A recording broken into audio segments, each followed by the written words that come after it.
오늘은 하나님의 형상을 되찾는 겸손, 하나님의 형상을 되찾는 겸손이라는 제목으로 하나님의 말씀을 증거하겠습니다. 기독교 신앙에 있어서 누구나 한 번쯤은 반드시 지나쳐야 할 질문이 있습니다. 그 질문이 무엇이냐 하면 하나님께서 왜 우리를 구원하셨는가 하는 거예요. 구원하신 건 알겠고 구원해 주셔서 감사하긴 한데 도대체 왜 구원해 주셨습니까? 라고 질문하는 것은 참 소중한 질문입니다. 하나님께서 왜 우리를 구원해 주셨을까요? 하나님께서는 우리를 사랑하셔서 구원하셨습니다. 근데 우리를 사랑하셔서 구원하신 게 그냥 나 너 사랑해 하는 의미로 구원하셨다기보단 더 나아가 우리를 사랑하여 우리와 깊은 교제가 있게 하기 위하여 우리를 구원하셨어요. 하나님은 죄를 모르시고 죄인을 가까이 하실 수 없는 분이시기 때문에 하나님은 이 땅에 죽어가는 죄인들을 사랑하시고 그들을 구원하셔서 그들과 교제할 수 있는 상태로 만들어 그들과 깊은 교제를 나누시기 위해서 하나님이 구원하셨다는 거예요. 이걸 우리가 하나님의 형상의 회복의 관점으로 우리가 볼 수 있는데요. 하나님의 형상의 관점을 한번 보시면 하나님이 창조를 어떻게 하셨냐면 하나님의 형상대로 창조하셨어요. 그런데 타락은 어떻게 됐습니까? 타락은 하나님의 형상의 관점으로 보자면 하나님의 형상을 상실한 거예요. 그리고 하나님이 어떻게 구원하신 목적이 뭐예요? 하나님의 형상을 회복하신 것이죠. 그리고 우리가 성화되어 가는 과정을 통해 하나님의 형상이 자라게 하시고 그리고 마지막 영화 완성의 날에는 하나님의 형상으로 우리가 온전해지는 거죠. 이게 성경적 관점이고 이것이 하나님의 형상적 관점에 따른 구원에 대한 이해입니다. 그러니까 하나님의 형상대로 지었는데 하나님의 형상을 잃어버렸어요. 그래서 예수 그리스도를 통하여 십자가에 죽으시고 부활하심으로 하나님의 형상을 되찾아 주셨고 그러나 우리 안에 여전히 죄악된 모습들이 남아있죠. 그래서 그 하나님의 형상이 계속 자라나고 더 선명하게 만드셨다가 마지막에 완성의 때는 하나님의 형상을 온전하게 하신다. 그래서 하나님이 하나님의 형상을 가진 인간과 깊은 교제, 깊은 사귐, 깊은 사랑을 나누시기를 위해서 우리를 구원하셨다. 이렇게 우리는 볼 수 있는 것입니다. 로마서 8장 29절 말씀을 우리 같이 한번 읽어볼까요? 로마서 8장 29절입니다. 우리 같이 읽어봅시다. 시작. 하나님이 미리 아신 자들을 또한 그 아들의 형상을 본받게 하기 위하여 미리 정하셨으니 이는 그로 많은 형제 중에서 맏아들이 되게 하려 하심이라. 아멘. 하나님이 미리 아신 자들, 하나님이 예정하시고 구원하시기로 작정하신 자들을 향하여 하나님 뭘 하기로 원하셨다고요? 그 아들의 형상을 본받게 하기 위하여 하나님이 구원하셨다고요. 그 아들의 형상을 본받는 거예요. 그 아들의 형상을 회복하는 거예요. 그리고 주님은 어떤 아들이 되시고요? 맏아들이 되시고 우리는 맏아들이 아닌 하나님의 가족으로서 입양된 하나님의 가족으로 우리를 불러 모으신다. 이게 바로 하나님 나라, 하나님 가족으로서의 구원입니다. 에베소서 4장 13절 볼까요? 우리 같이 읽어봅시다. 우리가 다 하나님의 아들을 믿는 것과 아는 일에 하나가 되어 온전한 사람을 이루어 그리스도의 장성한 분량이 충만한 데까지 이르리니. 하나님이 우리를 구원하셔서 우리로 하여금 어떻게 하게 하신다고요? 그리스도의 장성한 분량이 충만한 데까지 자라나게 하신다고요. 그리스도의 장성한 분량이 뭐예요? 그리스도의 형상을 우리가 회복하는 거예요. 그리스도의 형상을 회복하는 거예요. 갈라디아서 4장 19절 봅시다. 갈라디아서 4장 19절에 이렇게 말씀합니다. 나의 자녀들아 너희 속에 그리스도의 형상을 이루기까지 다시 너희를 위하여 해산하는 수고를 하노니. 하나님이 하나님의 직분자를 세우시고 교회를 세우셔서 하나님이 이루시고자 하는 게 뭐라고요? 그리스도의 형상을 온전하게 이루는 것이라고요. 그러니까 여러분, 구원은 뭘까? 우리는 왜 구원하셨을까? 했을 때 우리를 지금 이런 죄악된 모습으로 그냥 죄와 비참함 속에 살도록 내버려 두시는 것이 아니라 우리로 하여금 하나님의 형상을 회복하고 하나님의 형상을 되찾고 하나님의 형상으로 자라나 하나님의 형상이 온전한 데까지 하기 위하여 우리를 구원하시고, 그래서 우리와 깊은 교제와 사귐과 사랑을 나누시기 위하여 우리를 구원하셨다. 우리가 이렇게 말씀할 수 있습니다. 그래서 우리는 기회가 되는 대로 하나님의 형상을 회복하는 차원으로서 그 성품에 대해서 제가 주제 설교를 기회가 되는 대로 한 번씩 하려고 합니다. 성품을 잘 가진다는 것은 좋은 사람이 된다라는 그 이상의 의미로 하나님의 형상을 되찾는다, 하나님의 형상을 내가 다시 입는다, 하나님의 형상을 이루어 간다라고 하는 차원에서 하나님의 성품을 우리가 함께 본받기 위하여 그 성품을 공부하는 것은 매우 유익하다 할 수 있겠습니다. 오늘은 겸손이라고 하는 성품에 대해서 함께 생각해 보려고 합니다. 겸손이라고 하는 이 성품에 대해서 우리가 함께 말씀을 듣고 생각할 때 하나님의 형상인 겸손, 그 겸손을 우리가 되찾고 그 겸손을 온전히 이루어 나가는 저와 여러분 될 수 있기를 주님의 이름으로 축복합니다. 첫 번째는 겸손이라고 하는 그 성품, 그 겸손의 성품을 상실한 사람들입니다. 겸손의 성품을 상실한 사람들. 바울은 구원을 바르게 이해한 자로서 그가 기록한 서신서들 가운데 보면 성품에 대한 가르침이 아주 많이 있습니다.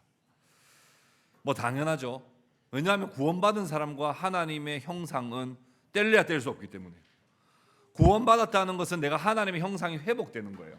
구원받았다 하는 것은 내가 하나님의 형상으로 자라나는 거예요. 구원받았다는 것은 하나님의 형상으로 온전해지는 과정 속에 있다는 것입니다. 그렇기 때문에 성품에 대해서는 아무리 강조해도 모자랍니다. 대표적으로 갈라디아서 5장 22절 23절에 보면 우리가 흔히 잘 아는 성령의 9가지 열매가 나옵니다. 오직 성령의 열매는 사랑과 희락과 화평과 오래 참음과 자비와 양선과 충성과 온유와 절제니 이 같은 것을 금지할 법이 없느니라. 그렇게 말씀했습니다. 성령이 우리 안에 계신다는 것은 그리스도를 믿는다는 것이요, 그리스도를 믿는다는 것은 그리스도의 구원을 받았다는 것이요, 그리스도의 구원을 받았다는 것은 이런 성품의 열매를 맺는 것과 매우 긴밀하게 연관되어 있다는 것을 우리는 기억해야 됩니다. 구원받은 자는 하나님의 형상의 회복으로서 이러한 열매를 마땅히 맺는 거예요. 그렇게 열매를 맺어갈 때 우리는 어떻게 되는 거예요? 교회다운 교회가 되고 성도다운 성도가 되는 거죠. 오늘날 우리 가운데 늘 우리 스스로를 향하여 시험 드는 요소가 뭡니까? 내가 교회답지가 못해. 내가 성도는 맞는 것 같은데, 믿는 것 같은데 믿는 사람 같지가 않아. 믿는 사람답지가 못하다는, 그게 사실은 우리가 그냥 예수 믿고 천국 간다 이런 개념만 계속 생각하지, 예수를 믿는다는 것이 구원을 받았다는 것이요, 구원을 받았다는 것이 하나님의 형상을 내가 회복하는 과정이라는 사실을 우리가 잘 모르기 때문에 하나님의 그 성품을 우리가 되찾아와야 된다는 사실을 우리가 모르기 때문에 성도가 성도답지 못하고 교회가 교회답지 못하는 거예요. 그렇게 바울은 서신서들을 통하여 어떤 성품을 우리가 계속해서 회복해야 되는지를 강조하는 한편, 또한 우리가 얼마나 성품이 많이 파괴된 상태로, 상실된 상태로 살아가고 있는지에 대해서도 많이 경고하고 있습니다. 이번에 선교 여행 때 디모데 후서를 1장부터 4장까지 쭉 한 절 한 절씩 다 풀어가지고 강해를 했습니다. 우리 그 선교 여행 간 분들이 거의 선교 여행 가운데 한 15시간에서 한 20시간 정도를 이 디모데후서를 공부를 했던 것 같아요. 이 5박 6일 정도 동안에. 그 가운데 한 말씀인데요. 디모데후서 3장에 보면 1절부터 4절까지 말씀입니다. 말세에 일어날 징조에 대해서 이야기하는데 이것이 다 성품과 관련되어 있어요. 마지막 때의 가장 악한 상황을 이야기할 때 성품이 엉망이라는 거, 특히 성품이 엉망이라는 거예요. 자, 우리 1절부터 4절까지 우리 같이 한번 읽어볼까요? 천천히 한번 읽어봅시다. 시작. 너는 이것을 알라. 말세에 고통하는 때가 이르러 사람들이 자기를 사랑하며 돈을 사랑하며 자랑하며 교만하며 비방하며 부모를 거역하며 감사하지 아니하며 거룩하지 아니하며 무정하며 원통함을 풀지 아니하며 모함하며 절제하지 못하며 사나우며 선한 것을 좋아하지 아니하며 배신하며 조급하며 자만하며 쾌락을 사랑하기를 하나님 사랑하는 것보다 더하며.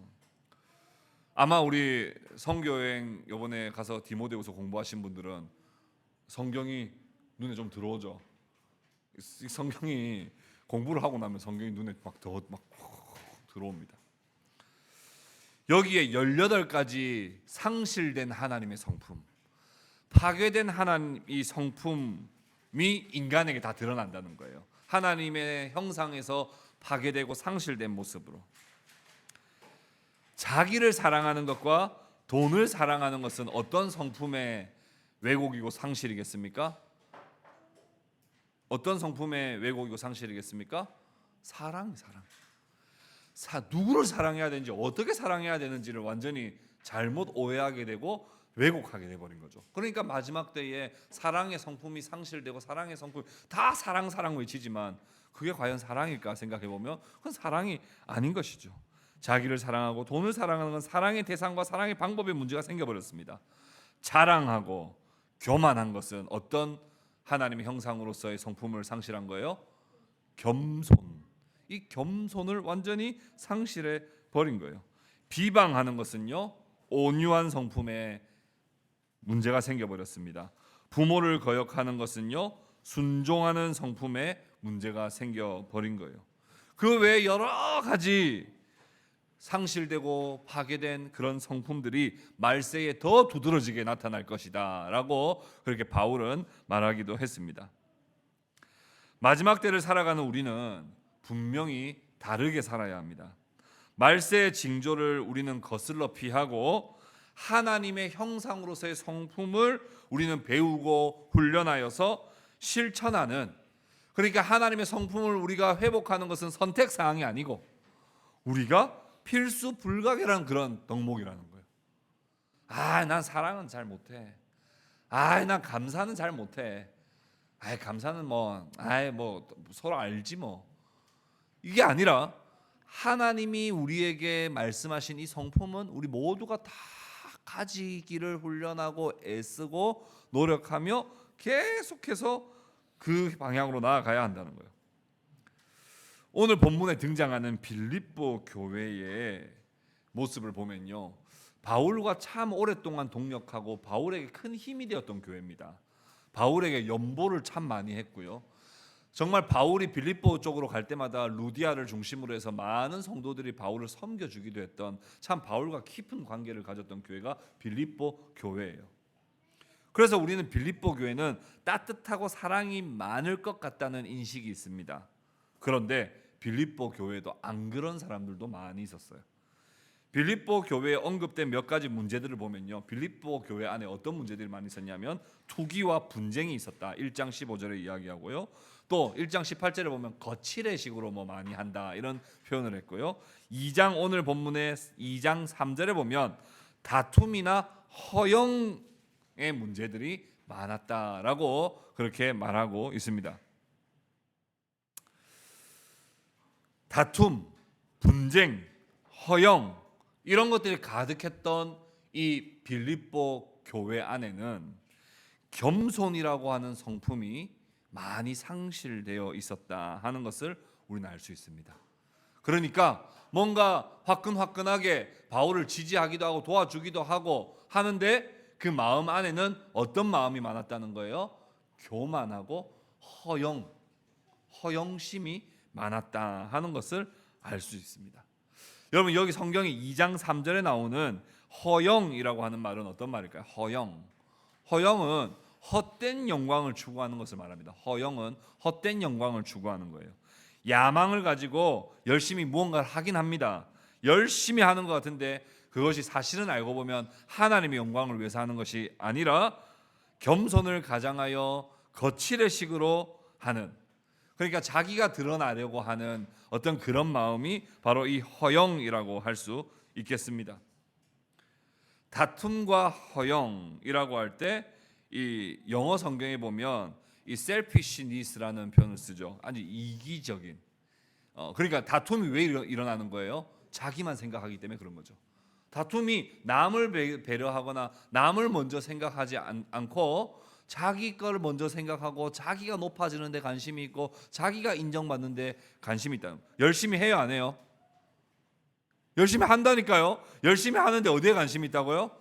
자기가 높아지고 자기가 인정받는 것에 관심이 있다고요. 그 계속 서로가 그렇게 열심히 하다 보면요, 다툼이 생기는 거예요. 그 다음에 이 허영이라고 하는 것은 이 근거 없는 텅 빈 자부심. 그러니까 결국에는 뭐예요?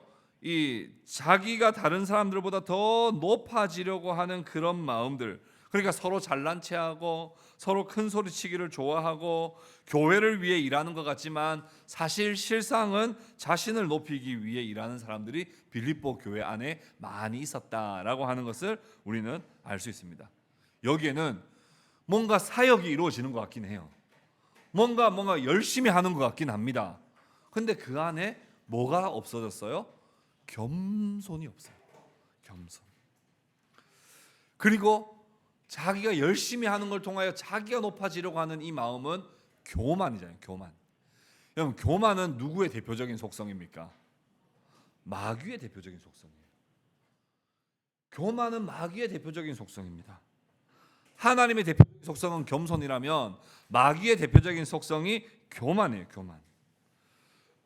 그래서 어떤 신학자는 이런 말을 했어요. 우리가 그냥 교만하게 살아가는 것은 어떤 것이냐? 단순히 그냥 내가 교만하며 살아가는 것이 아니라 마귀를 닮은 것이고 마귀를 경배하는 것이다, 이렇게 말했어요. 왜냐하면 교만의 대표성은 누가 가지고 있냐면 마귀가 가지고 있기 때문에. 그럼 내가 계속 교만한 삶을 계속 살아간다는 것은 마귀를 경배하고 마귀를 본받고 마귀를 닮아서 살아가는 삶과 같다는 거예요. 그러나 하나님은 교만한 자를 물리치시고 겸손한 자에게 은혜를 베푸신다는 그 말씀을 우리 꼭 기억해야 합니다. 우리에게 겸손이 있습니까? 아니면 우리는 교만합니까? 우리는 다른 사람을 세워주기를 힘씁니까?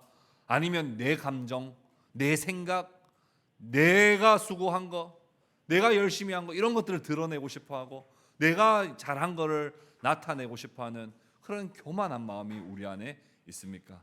우리 스스로를 함께 돌아봐야 하는 것입니다. 두 번째, 겸손은 그러면 뭐냐? 뭐가 그러면 겸손일까? 성경은 명확하게 말하기를 겸손은 자기보다 남을 낮게 여기는 거라는 거예요. 자기보다 남을 더 낮게 여기는 것이 바로 겸손이다, 그렇게 말씀하는 거예요. 빌립보서 2장 3절 말씀 우리 같이 한 번 더 읽어보도록 하겠습니다. 빌립보서 2장 3절입니다. 같이 읽읍시다. 시작. 아무 일에든지 다툼이나 허영으로 하지 말고 오직 겸손한 마음으로.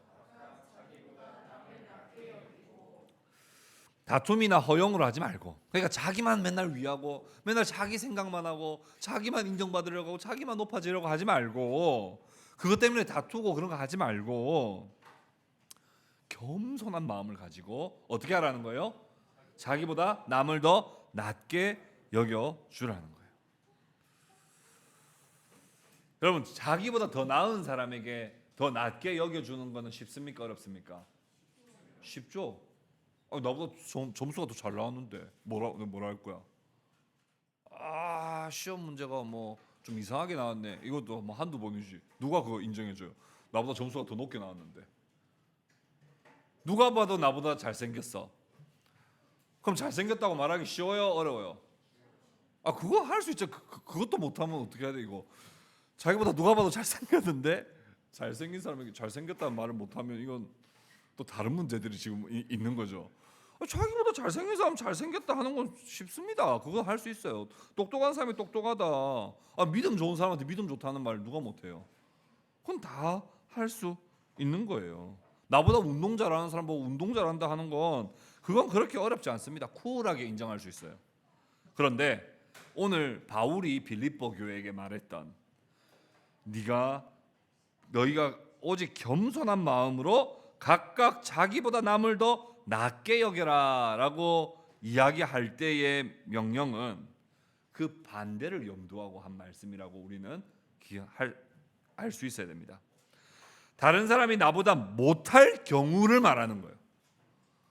나보다 더 못한 사람, 누가 봐도 나보다 더 못해, 나보다 점수가 더 낮아, 나보다 더 못생겼어, 나보다 운동도 더 못해, 뭔가 능력이 나보다 더 못해, 아직까지 신앙이 좀 미성숙해. 그런 사람들을 향하여서도 어떻게 하라고요? 나보다 더 낮게 여기라고요. 나보다 더 나은 사람한테 낮게 여기는 건 당연한 거죠. 그거 안 하면 그건 진짜 다른 문제를 짚어봐야 됩니다만, 나보다 더 못한 사람을 향하여서도 어떻게 여기라고요? 나보다 더 낮게 여기라는 거예요. 교만한 사람들은 어떻게 합니까? 자기보다 남을 더 어떻게 해요? 낮게 여기죠. 더 낮게, 받침이 지읒이에요. 낮게 여기는 거예요. 그런데 나보다 더 낮게 겸손한 사람은 어떻게 한다고요? 받침이 지읒이 아니고 뭐예요? 시옷이에요. 시옷. 교만한 사람들은 어떻다고요? 받침이 지읒이고, 겸손한 사람은 시옷이고, 발음도 거의 비슷하고 생긴 것도 거의 비슷한데 사실은 별 차이 없어 보이지만 엄청난 차이를 갖고, 겸손한 사람들은 천국 가고요, 교만한 사람들은 지옥 가요.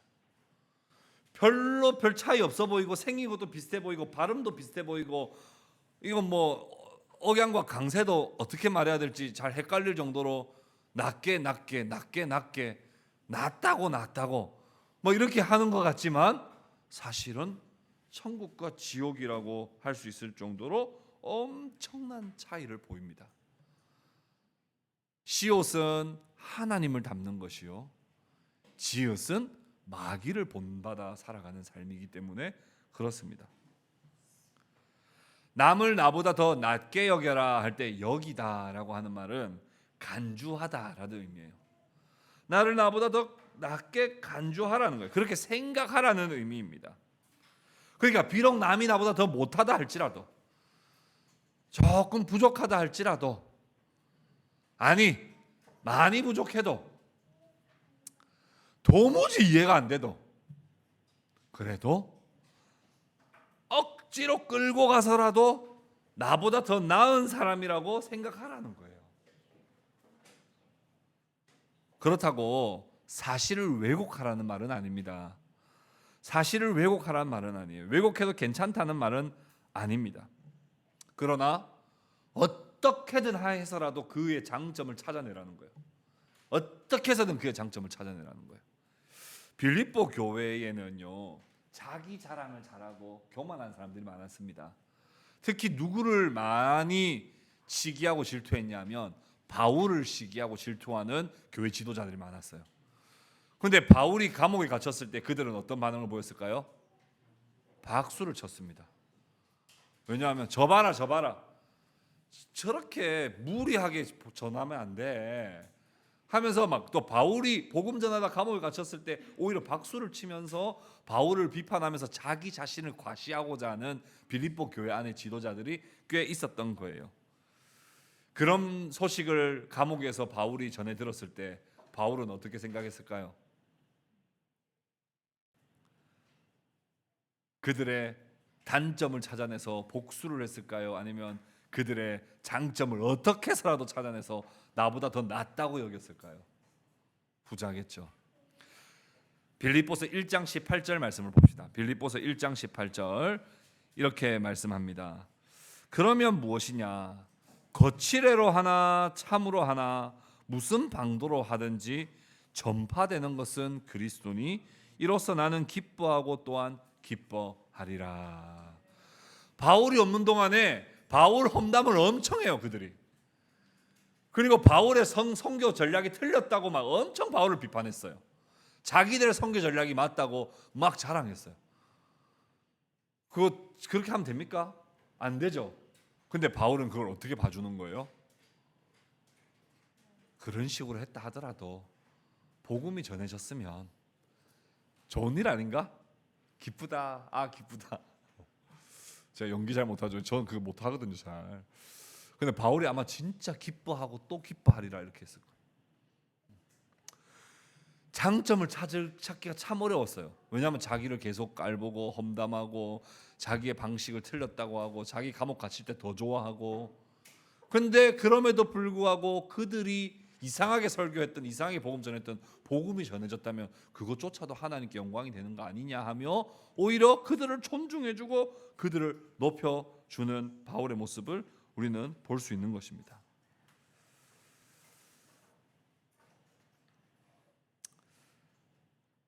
오늘 본문 빌립보서 2장 4절 말씀을 보십시오. 2장 4절 말씀 우리 같이 한번 읽어봅시다. 2장 4절 같이 읽읍시다. 시작. 각각 자기 일을 돌볼 뿐더러 또한 각각 다른 사람들의 일을 돌보아 나의 기쁨을 충만하게 하라. 자기 일 잘 되면 기뻐하는 거 누구나 알 수 있죠. 그런데 어떻게 해요? 다른 사람의 일들도 같이 돌보아서 내 기쁨이 더 가득하게 하라는 거예요. 다른 사람이 어떤 모습이 있는지, 어떤 걸 잘했는지, 어떤 게 조금 부족했지만 격려할 게 무엇인지 늘 옆에 있는 사람들을 돌아보고 그 사람을 잘 세워주는 사람, 그런 사람이 하나님의 은혜를 받고 복을 받는 겸손한 사람이라고 오늘 본문 말씀은 말하고 있습니다. 이 겸손은 누구의 대표적인 속성입니까? 예수님의 대표적인 속성입니다. 마태복음 11장 29절에 이렇게 말해요. 나는 마음이 온유하고 겸손하니 나의 멍에를 메고 내게 배우라. 주님은 겸손 그 자체세요. 마태복음 20장 26절에서 27절에는 이렇게 말씀합니다. 너희 중에 그렇지 않아야 하나니 너희 중에 누구든지 크고자 하는 자는 너희를 섬기는 자가 되고 너희 중에 누구든지 으뜸이 되고자 하는 자는 너희의 종이 되어야 하리라. 이것이 바로 하나님 나라의 원리요, 하나님 나라의 왕이신 예수 그리스도의 대표적인 속성입니다.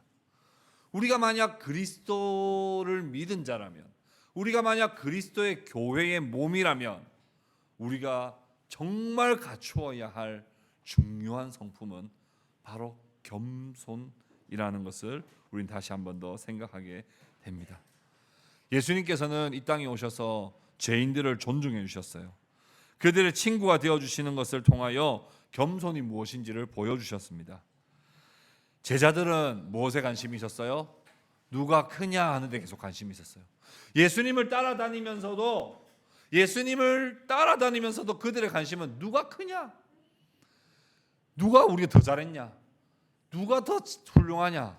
이거에 관심이 있었지만 정말 예수님을 따라가는 참된 예수님의 제자라면 어떻게 하면 더 낮아지냐? 어떻게 하면 더 아래로 성장할 수 있냐? 어떻게 하면 더 낮아질 수 있느냐? 어떻게 하면 남을 더 나보다 더 낮게 여길 수 있느냐라고 하는 것에 더 관심을 가져야 하는 거예요. 그래서 누가 크냐 하는 논쟁을 할 때마다 예수님은 그들에게 완전히 허탈하게 만들듯이 뭐라고 말씀하셨어요? 너희가 어린아이와 같지 아니하면 천국에 못 간다 그랬어요. 어린아이는 그 당시에 제일 쓸모없고 제일 하찮은 존재, 제일 뭐 별로 애들은 가라 하는 그런 존재, 그런 존재들이 천국 가는 거야 라고 말씀을 해 주신 것이죠. 그러면서 친히 본을 보이셨습니다.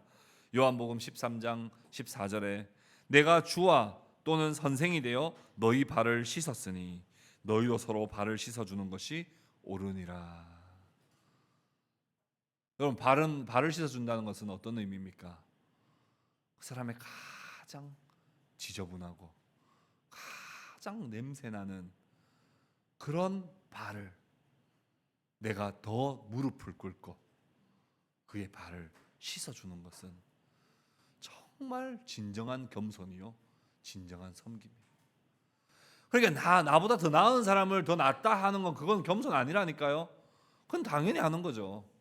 근데 나보다 부족한 사람, 내가 볼 때 많이 연약해 보이는 사람, 내가 볼 때 한참 멀었다 생각하는 사람의 그런 발도 내가 씻어줌으로써 그를 섬기는 것, 그것이 바로 예수님께서 친히 보여주신 겸손의 삶이라는 거예요. 마지막 세 번째, 그렇다면 우리는 이 겸손을 날마다 훈련하고 날마다 우리는 실천하면서 살아야 합니다. 어떻게 하면 이런 하나님의 형상인 겸손을 우리가 실제로 훈련하고 실천할 수 있을까? 첫 번째는 자기의 죄를 날마다 인식하면서 살아야 됩니다. 디모데전서 1장 15절에 이렇게 말씀합니다. 우리 다 같이 한번 읽어보겠습니다. 디모데전서 1장 15절입니다. 같이 읽읍시다. 시작. 미쁘다 모든 사람이 받을 만한 이 말이여, 그리스도 예수께서 죄인을 구원하시려고 세상에 임하셨다 하였도다. 죄인 중에 내가 괴순이라. 아멘. 바울이요, 자기를 항상 어떻게 여겼다고요? 죄인 중에 괴수로 여겼다고. 그러니까 바울의 겸손의 삶이 묻어날 수밖에 없는 거죠. 우리 교회에서 누가 제일 부족해요? 나라. 그렇게 생각하시는 분 한번 손 들어보세요. 내가 봤을 때 우리 동행교에서 내가 제일 부족하다. 누군가는 있을 텐데 아무도 손 안 들죠. 자기 부족하다고 생각 안 하는 거예요. 그런데 바울은 항상 뭐라고 생각했다고요? 자기가 제일 악한 죄인이다. 내가 죄인 중에 제일 악한 죄인이다. 그 반대 바리새인들, 바울은 은혜 받기 전에 바리새인 중에 바리새인이었어요. 바리새인은 어떤 삶을 살았어요? 내가 제일 의로워. 그리고 의롭지 못한 사람들을 보면 정죄하고 싶고 비판하고 싶고 돌로 던지고 싶었단 말이에요. 그게 정당하다 생각했단 말이에요. 근데 바울이 예수 그리스도를 만나고 예수 그리스도의 형상을 회복하자 바울의 삶은 완전히 바뀌어 버렸어요. 어떻게 바뀌었어요? 내가 죄인 중에 괴수다. 내가 우리 교회에서 제일 악한 죄인이야.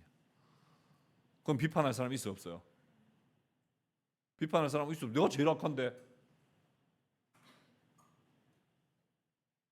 아니 내가 10점 받았는데 40점 받은 애 보고 놀릴 수 있어요, 없어요? 30점이나 높은데. 물론 40점이지만 30점이면 나보다 높은데 내가 어떻게 40점 받은 사람을 아이고 50 반도만 맞췄나 어떻게 그래요? 자기 10점인데. 바울이 항상 생각했던 게 모르겠으나 바울은 실제로 믿음이 참 좋았는데 그럼에도 불구하고 자기가 고백하기를 나는 죄인 중에 괴수라고 고백했던 거예요. 모든 형제 자매들과의 관계 속에 자기가 제일 악하다, 자기가 제일 연약하다, 자기가 제일 부족하다, 자기가 제일 고칠 게 많다, 항상 이런 마음을 가지고 살았기 때문에 수많은 성도들을 섬기고 또 복음을 힘있게 전할 수 있었다는 거예요. 그러면서 내 안에 실제로 꿈틀꿈틀거리고 있는 그 죄가 내 심장 박동처럼 죄가 쿵쾅쿵쾅 살아있다는 걸 계속 느끼는 거예요. 내가 안에 지금 죄가 있지. 그래 맞아. 그냥 그렇게 겸손한 척하는 거 아니에요. 여러분들 제가 죄인 중에 괴수입니다.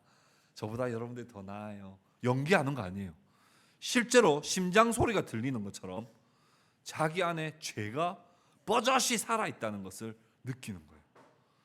그리고 거기에 집중하고 거기에 더 민감하게 반응하는 거예요. 문제가 없다고 여기는 것이 아니라 나는 문제투성이라고 계속 생각하고 사는 거예요.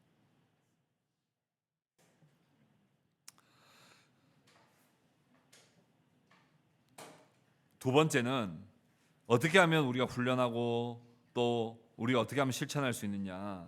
하나님의 은혜 안에 우리가 계속 은혜를 묵상하고 은혜 안에 거해야 됩니다. 은혜를 묵상하고 은혜 안에 거해야 됩니다. 고린도전서 15장 9절 10절 볼까요? 고린도전서 15장 9절에서 10절 우리 같이 읽어봅시다. 나는 사도 중에 가장 작은 자라. 나는 하나님의 교회를 박해하였으므로 사도라 칭함받기를 감당하지 못할 자니라. 그러나 내가 나된 것은 하나님의 은혜로 된 것이니 내게 주신 그의 은혜가 헛되지 아니하여 내가 모든 사도보다 더 많이 수고하였으나 내가 한 것이 아니요 오직 나와 함께 하신 하나님의 은혜로라. 아멘. 바울은 자기가 사도들 중에도 가장 작은 사도라고 말했습니다. 자기가 수고를 정말 많이 했지만, 수고를 많이 했으니까 어떻게 생각해도 돼요? 내가 제일 고생했으니까 내가 제일 그나마 많이 잘한 거다라고 인정할 수 있지만, 어떻게 고백해가게 됐다고요? 그렇게 할 수 있었던 건 전적으로 뭐 때문에 할 수 있었던 것이다? 하나님의 은혜로 된 것이라고 고백하는 거예요. 그 하나님의 은혜 맞지? 나 옛날에 진짜 나빴는데 내가 수고 많이 했지. 근데 그 수고한 것도 내가 한 게 아니라고 하는 것을 고백하며 오직 하나님의 은혜 안에 머물러 있는 겁니다. 하나님의 은혜를 묵상하는 거예요. 그래서 하나님께 날마다 감사하면서 나 같은 사람을 이렇게 하나님의 형상을 회복시키는 자로 만들어주신 것 감사합니다. 날마다 하나님 은혜를 생각하며 감사하고 찬양하고 기뻐하고 감사하고 찬양하고 기뻐할 때 교만해질 수가 없습니다. 철저하게 겸손함으로 살아가는 거예요. 여러분, 우리가 생각보다 하루를 사는 동안에 이게 하나님의 은혜라고 하는 것을 우리가 말할 기회가 별로 없습니다. 생각보다 우리는 많은 경우에 어떻게 말합니까? 내가 열심히 했다 이렇게 말합니다. 내가 열심히 했다. 내가 오늘 내가 좀 수고했다. 근데 진짜 겸손한 사람들은요, 내가 했다 이런 말 안 합니다. 은혜로 됐다. 근데 그 사람 볼 때 열심히 했어요, 안 했어요? 열심히 했어요. 지금 누가 봐도 땀 흘리면서 열심히 했어. 근데 그 사람은 놀랍게도 뭐라고 말한다고요? 은혜로 됐다.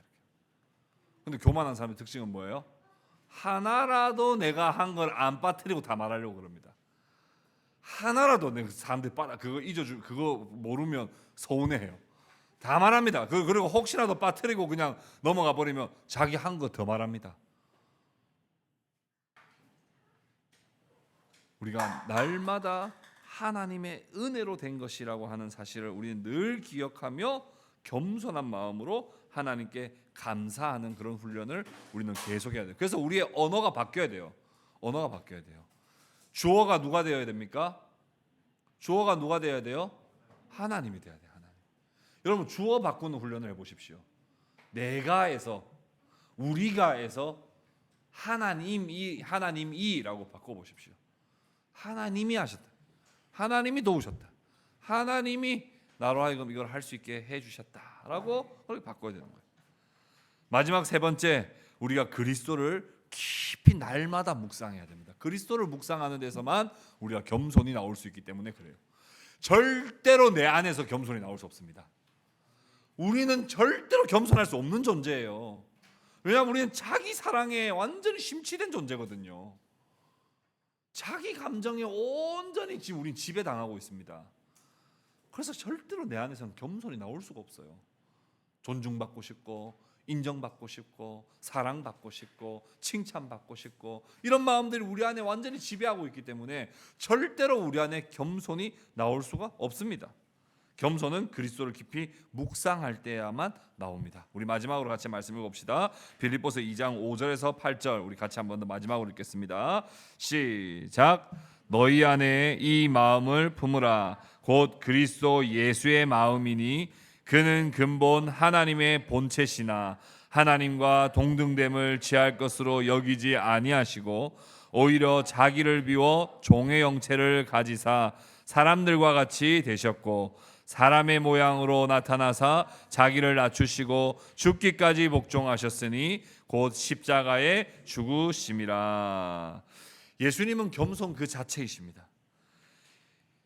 예수님으로부터 겸손이 흘러나올 수 있습니다. 그래서 그리스도를 묵상하는 사람만이 겸손해질 수 있어요.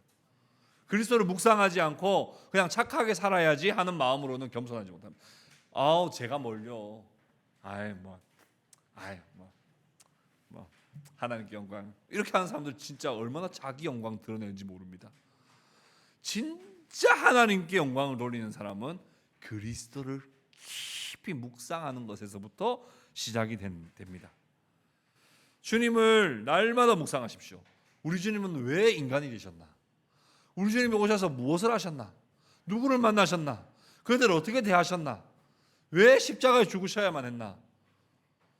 그 주님을 날마다 묵상할 때 우리는 주님과 같은 그런 겸손의 마음을 가지게 되고 그 주님을 깊이 묵상할 때 주님과 연합이 이루어지고 그래서 주와 함께 죽고 주와 함께 사는 역사들이 우리 가운데 일어나게 되는 것입니다. 예수님은 하나님과 동등됨을 취하지 않았습니다. 하나님은 하나님처럼 되고자 하지 않고 자기를 비워 종의 형체를 가지셨어요. 자기가 가질 수 있는 거 안 가지셨다고요. 그리고 낮아지셨다고요. 여러분 우리가 얼마나 소중한 거예요. 뭐가 제일 소중합니까? 내가 가진 거 소중하죠. 내가 사랑하는 거, 내 돈, 내 인기, 내 건강, 내 감정 이런 것들 계속 우리 거기에 매여 있으면요 겸손할 수 없습니다. 겸손할 수 없다니까요. 내 감정이 그렇게 소중한데 어떻게 겸손해요? 그럴 수 없어요. 내 돈이 소중한데 겸손할 수 있습니까? 못해요. 예수님처럼 어떻게 해야 되는 거예요? 하나님과 동등됨을 취할 것으로 여기지 아니하시고 자기를 비워. 자기를 비움. 겸손은 자기를 비우는 거예요. 내 걸 버리는 거예요. 내가 가진 것에 집착하지 않는 겁니다. 그럴 때야 비로소 주님처럼 겸손의 열매를 맺으면서 살 수 있는 것입니다. 사랑하는 형제자매 여러분, 여러분들 구원 받으셨습니까? 하나님이 여러분들을 왜 구원하셨습니까?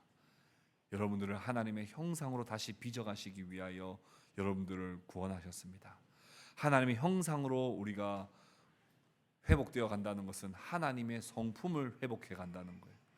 하나님의 성품 가운데 특별히 겸손이라고 하는 이 성품을 여러분 이번 한 주 동안 깊이 묵상하시고 겸손을 훈련하시고 겸손을 연습하시고 겸손을 실천하시고 겸손의 열매를 맺어가시는 저와 여러분 다 될 수 있기를 주님의 이름으로 축복합니다.